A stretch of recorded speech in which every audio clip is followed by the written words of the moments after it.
সাম্প্রতিক বিভিন্ন জাতীয় ভর্তি পরীক্ষার প্রশ্নফাঁস, পরীক্ষা পরিচালনায় অনিয়ম ও স্বচ্ছতার অভাব শিক্ষার্থীদের ভবিষ্যৎকে অনিশ্চয়তার মধ্যে ফেলেছে।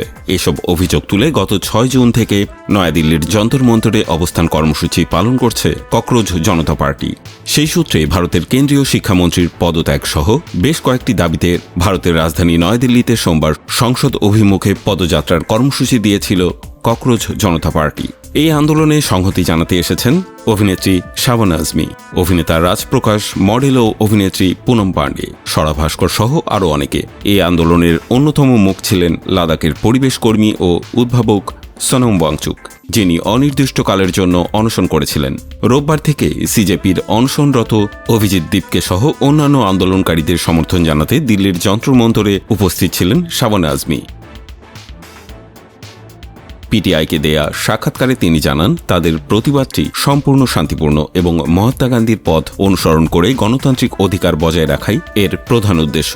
সেখানে কয়েকদিন ধরে অনশনরত এক নারী আন্দোলনকারীর পাশে বসে তারা হাত ধরে চুম্বন করেন শাবানা। পরে স্নেহ ভরে তার মুখে হাত বুলিয়ে সাহস যোগান।